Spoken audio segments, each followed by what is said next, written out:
Bonjour, aujourd'hui je suis de retour pour vous parler assez rapidement des images dans vos présentations PowerPoint que vous donnez, euh, soit par Zoom ou par d'autres moyens en classe pour vos étudiants.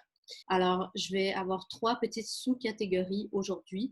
D'abord, je vous reparle un petit peu du droit d'auteur concernant spécifiquement les images et le cas dont on va parler aujourd'hui. Ensuite, je vous parle de quelques sources d'images que vous pourriez utiliser. Et finalement, je termine en vous parlant de comment indiquer la source. Il y a différentes façons de faire et je vous montre deux options aujourd'hui.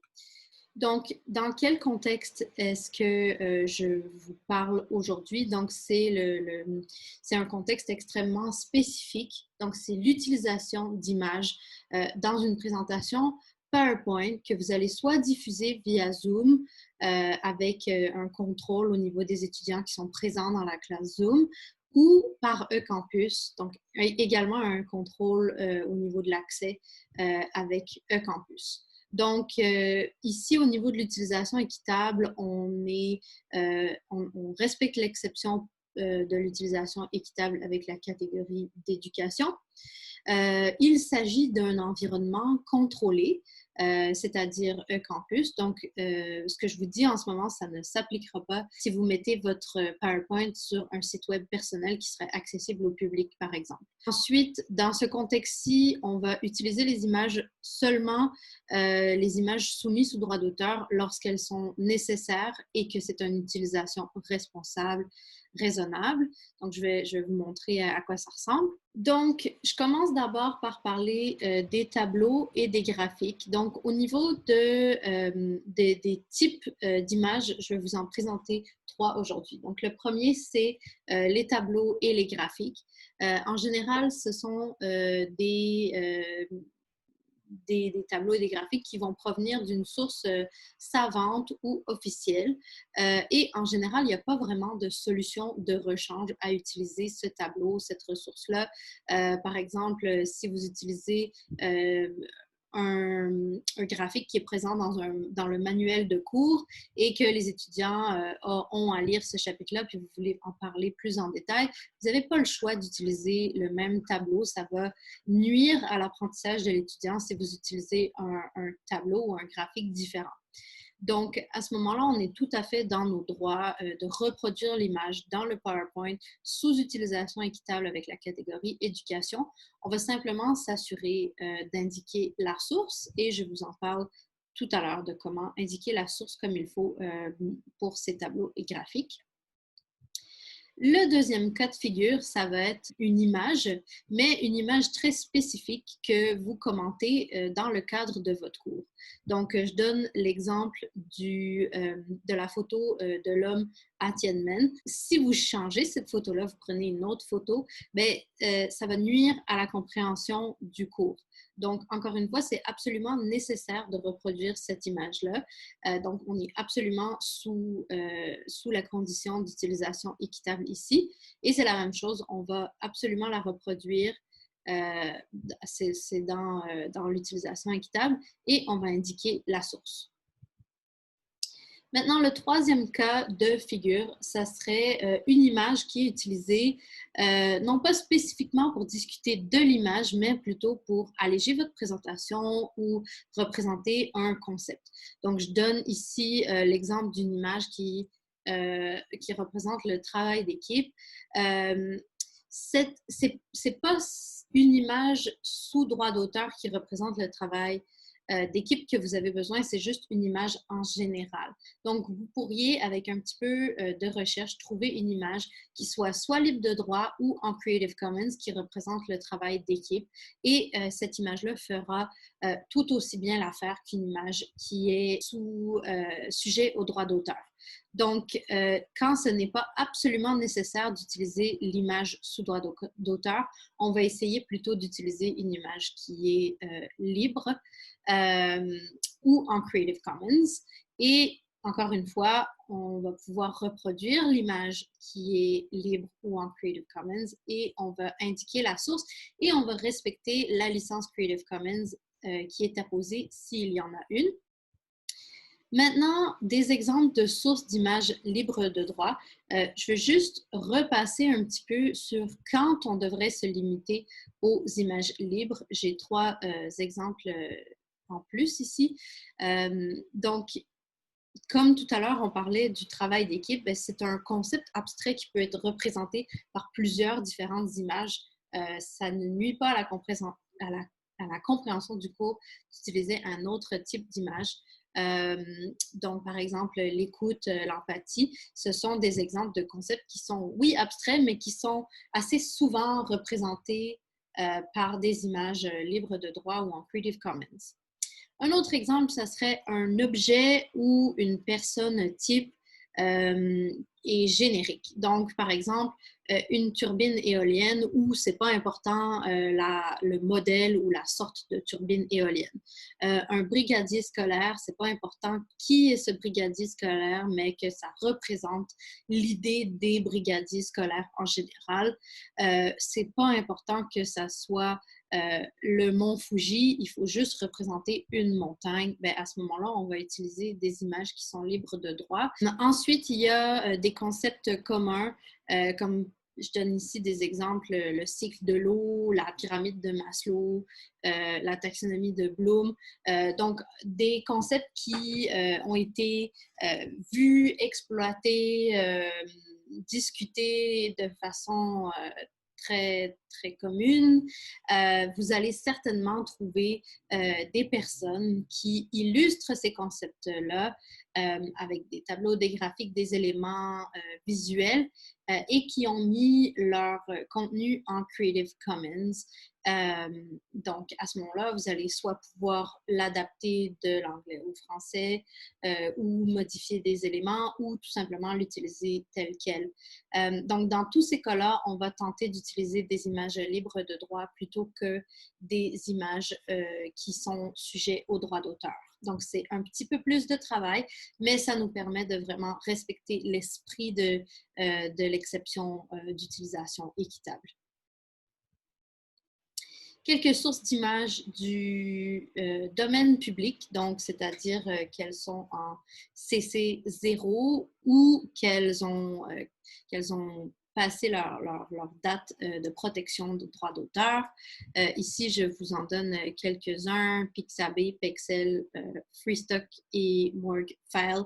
Donc, quand on parle de ces sites web-là, en général, ce sont des dépôts d'images. Donc, ça veut dire que chaque image a un auteur différent. Tout comme on n'indiquerait pas qu'une image sur Facebook est faite par Facebook, on va plutôt nommer l'utilisateur. Donc, c'est la même chose, par exemple, sur Pixabay, on va mentionner au moins le nom d'utilisateur de la personne quand on va donner la source de l'image et pas seulement le site web Pixabay, puisque Pixabay, comme tel, n'a pas pris de photos. Donc, la prochaine source d'images, ce sont les images en Creative Commons. Il y a énormément de sources d'images Creative Commons. Je vous donne les 2 principales et puis une autre également. Donc, le Wikimedia Commons, tout le contenu dans Wikipédia est en CC BY SA, incluant texte, images, vidéos, son, vraiment plein de choses qui sont sous Creative Commons CC BY SA. Ensuite, il y a également The Commons sur Flickr, où vous pouvez filtrer par licence et faire des recherches avec des mots-clés. Et finalement, je voulais aussi parler du Noun Project. Alors, ce sont des icônes. Donc, si vous avez à représenter, par exemple, la justice, bien, vous pouvez avoir un petit icône avec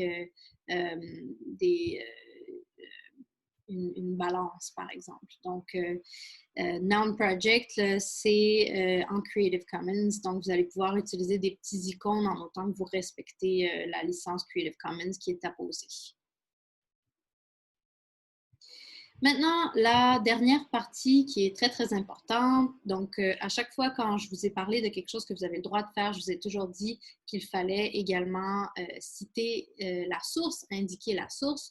Donc, il y a différentes options pour ça. Premièrement, la première option, ce serait tout simplement de donner les informations de base. Et vraiment, là, c'est une question d'honnêteté professionnelle, académique. La deuxième option, ça serait de donner le bon exemple. Et là, vraiment, l'idée avec ça, ça serait d'utiliser les règles du style bibliographique que vous utilisez dans le reste de votre cours ou que vous exigez à vos étudiants. Donc, si vous demandez à vos étudiants de faire leurs travaux avec un style de référencement APA, probablement que vous devriez faire la même chose dans vos propres PowerPoint quand vous citez des images ou que vous utilisez des images et également quand vous mentionnez des documents.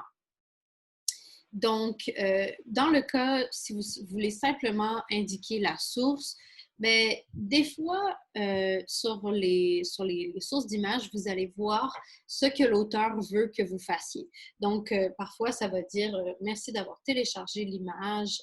On vous demande de mettre le nom d'utilisateur de la personne qui a mis l'image ainsi qu'un lien vers sa page de profil, par exemple. Donc, suivez les étapes qui sont mentionnées dans le site web comme tel. Si c'est un contenu en Creative Commons spécifiquement, vous avez simplement à suivre la licence en Creative Commons et surtout à mettre un lien à la licence Creative Commons. Donc, très facilement, si c'est du contenu en CC BY SA, vous allez sur le site de Creative Commons et vous faites un lien vers la bonne licence. Et ça va permettre aux autres personnes qui consultent votre contenu de bien comprendre que vous avez utilisé le Creative Commons et que vous avez respecté les règlements de la licence.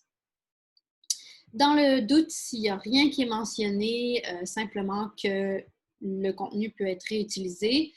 Quand on dit CC0, ça veut dire que techniquement, légalement, vous n'auriez pas besoin de mentionner l'auteur, mais étant donné un contexte académique, on vous suggère d'au moins indiquer l'auteur, le titre de l'image s'il y en a une et un lien vers l'image d'origine si vous pouvez. Maintenant, la deuxième option, c'est d'indiquer la source selon un style bibliographique. Donc, tous les styles bibliographiques ou presque font mention de comment indiquer une source de type image et on inclut les graphiques et les tableaux là-dedans. Donc, si on prend APA comme exemple, il y a une distinction importante entre la règle de comment on cite une image en bibliographie et la règle pour utiliser l'image dans le texte avec la légende. Alors, je vais commencer par la légende parce que c'est ça qui va être le plus souvent utilisé. Dans le fond, quand vous faites un PowerPoint, c'est comme si vous écriviez un texte et vous devez mettre des légendes là, pour indiquer la source en dessous de vos images, vos tableaux, vos graphiques.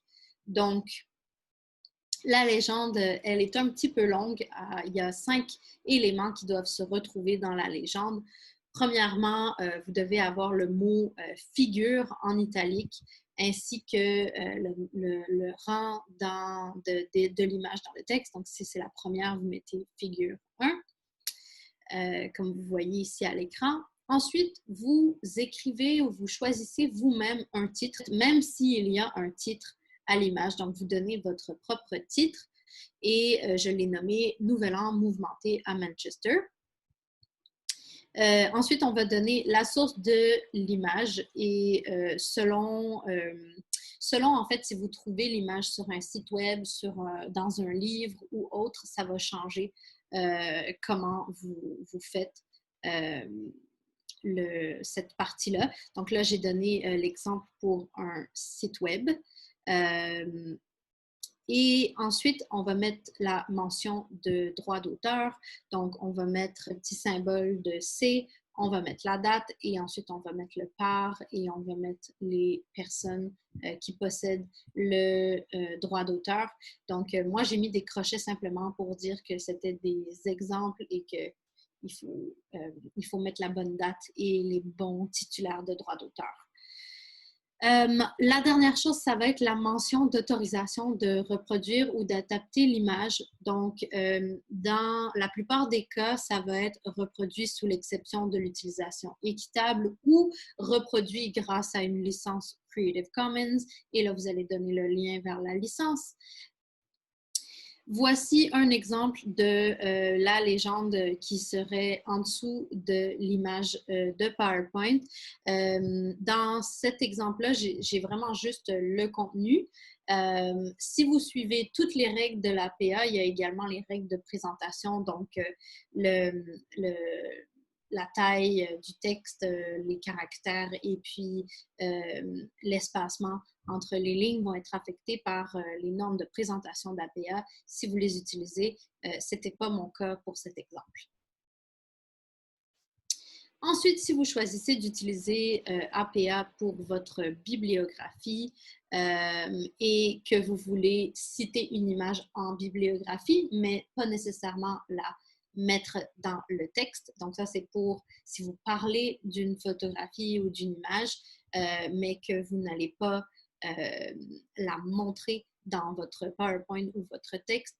Alors, à ce moment-là, c'est un format beaucoup plus connu, donc auteur-date, le titre de document, le format entre crochets et l'URL pour la 7e édition. Si vous utilisez la 6e édition, vous ajoutez le repéré à. Si l'image n'a pas de titre, on va la décrire et on met ça entre crochets. Si vous ne trouvez pas d'auteur, pas même de pseudonyme, à ce moment-là, c'est le titre du document qui va commencer et la date qui va suivre.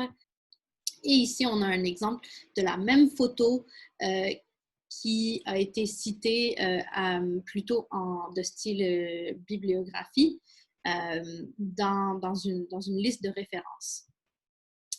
Donc, c'est tout ce que j'avais à vous montrer aujourd'hui. Je voulais garder ça court.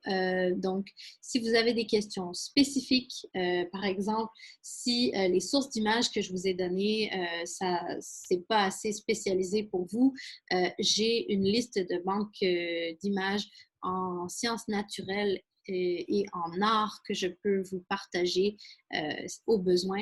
Donc, n'hésitez pas à contacter le biblio@ustboniface si vous avez des questions ou si vous voulez des précisions sur quelque chose que je mentionne aujourd'hui.